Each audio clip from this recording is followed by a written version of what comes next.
आज हमारी ये बात लिख करके रख लीजिए, अगर हम इनको नहीं हराए, अगर हम इनको गद्दी से नहीं उतारे तो आप हमारा नाम बदल दीजिएगा, कन्हैया से कंस कर दीजिएगा।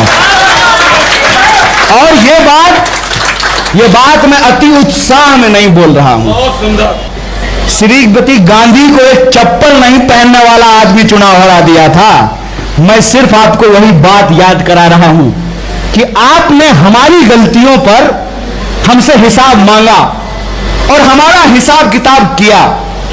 आज भी आपके सामने उससे ज्यादा बड़ी गलती हो रही है, तो मैं आपसे अपील करना चाहता हूं, ईमान की बात है, अपने कलेजे पे हाथ रखिए। गलती अगर उससे बड़ी है तो उससे बड़ी सजा इसको देने की तैयारी कीजिए। मैं ये आपसे कहना चाहता हूं। आप मुझे बताइए, हर बात पे जो है आप कांग्रेस का नाम ले लेते हैं। दंगे हुए, स्वीकार करता हूं, और इस देश में डॉक्टर मनमोहन सिंह देश की संसद में खड़ा होकर के इस देश के सिखों से माफी मांगा और कहा कि यह गलत हुआ है। हिम्मत तो मोदी इस देश के मुसलमानों से माफी मांग करके दिखाए। दू जोड़ दू बराबर 4 राजनीति में नहीं होता है। कांग्रेस के बिना इस देश में कोई मुकम्मल विपक्ष नहीं बन सकता है, यह सच है। तो ऐसे नहीं चलेगा, आधे अधूरे मन से नहीं चलेगा कि जब पास आएंगे तो आई लव यू, और जहां दूर जाएंगे कम्युनल है, कास्टिस्ट है। आधे अधूरे मन से नहीं होगा, तय कर लीजिए, आर पार की बात है। और जहां तक त्याग का सवाल है, मैं जिस नेतृत्व की बात कर रहा हूं उसके बारे में एक बात आप सब लोग समझ लीजिए कि अगर वह नेतृत्व इस देश के संवैधानिक मूल्यों से समझौता किया होता, दावे से बोल रहा हूं इस बात को, अगर वह नेतृत्व पूंजीपतियों के सामने पूरे तरीके से घुटने टेक दिया होता, अगर वह नेतृत्व इस देश की सांप्रदायिक शक्तियों से हाथ मिला लिया होता, तो मोदी जी की जरूरत इस देश को नहीं पड़ती। हिंदू मुसलमान की एकता ना किसी राजनीतिक दल ने बनाई है, ना किसी राजनीतिक दल की कुवत है कि वो उसको समाप्त कर देगा। एक हमारे सीनियर नेता ने कहा कि कांग्रेस देश जोड़ो से पहले कांग्रेस जोड़ो। तो मैं कहता हूं कि जैसी हालत देश की वैसी हालत कांग्रेस की। इस बात को समझना बहुत जरूरी है, क्योंकि यह भी विजुअल का खेल है। बार बार आपके दिमाग में अगर यह बात डाली गई है कि हेमा मालिनी खूबसूरत है और अमरीश पुरी विलेन है, तो अमरीश पुरी भी खूबसूरत हो सकता है, इस बात को आप मानेंगे ही नहीं, आप स्वीकार ही नहीं करेंगे। मैं किसी भी जलसे में जाता हूं और मुझे आलोचना से कोई दिक्कत नहीं है। किसी भी नेता का, किसी भी राजनीतिक दल का, किसी भी सरकार का भरपूर आलोचना होनी चाहिए, तभी जमहूरियत जिंदा है। तो आप कांग्रेस की आलोचना कीजिए, कोई दिक्कत नहीं है, बिल्कुल कीजिए, सहर्ष उसको स्वीकार करेंगे। लेकिन आपकी आलोचना भी कल्पना पे आधारित है, हेमा मालिनी की तरह ड्रीम गर्ल। सच से हमारा वास्ता हो और सच के आधार पर अगर आलोचना हो तो उससे कोई रास्ता निकलेगा।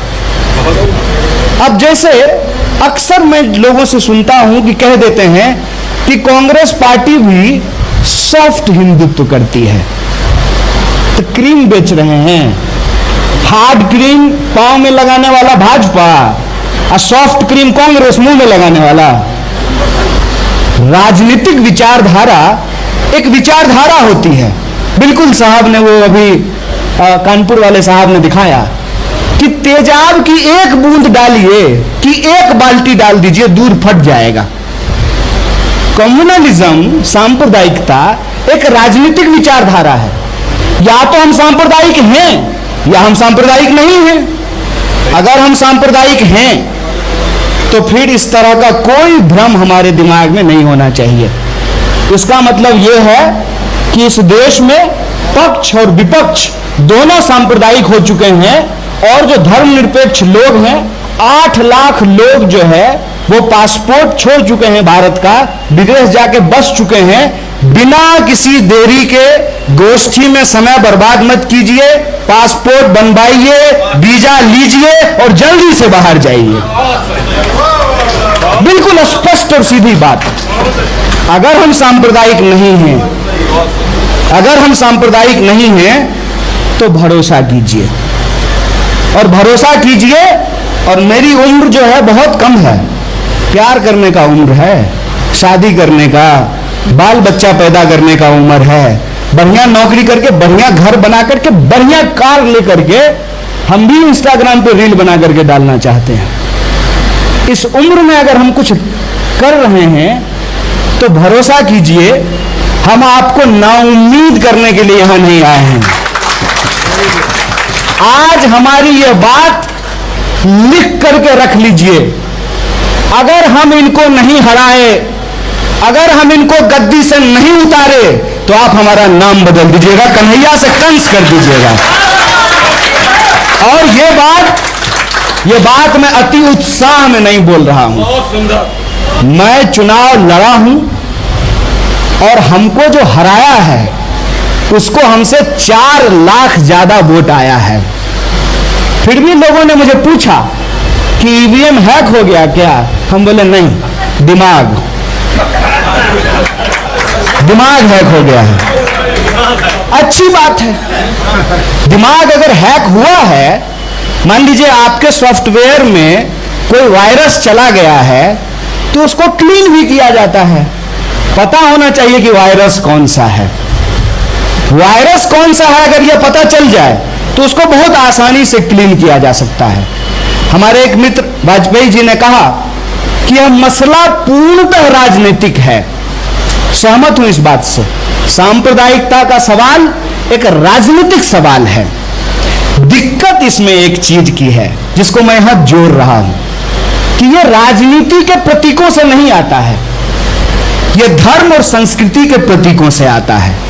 मसलन मैं मिथिला का रहने वाला हूं, मेरा नाम कन्हैया है, मेरी मां का नाम मीना है, मेरे पिताजी का नाम जयशंकर है और मेरे दादा का नाम मंगल है। बताइए, है ना सारे हिंदू धर्म के प्रतीक। और मैं जिस प्रदेश से आता हूं, जिस इलाके से आता हूं, कहते हैं कि वो माता जानकी की जन्मभूमि है।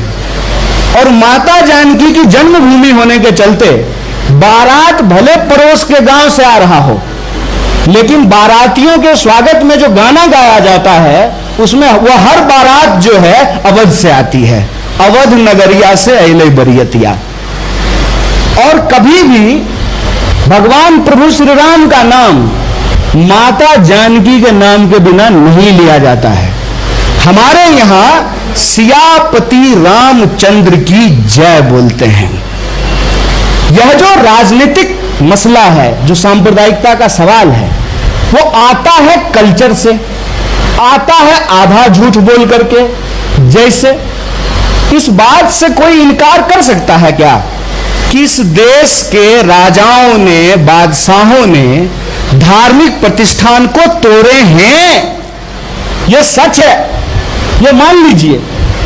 लेकिन सभी राजाओं ने तोड़े हैं, सभी जाति और सभी धर्म के बादशाहों ने तोड़े हैं।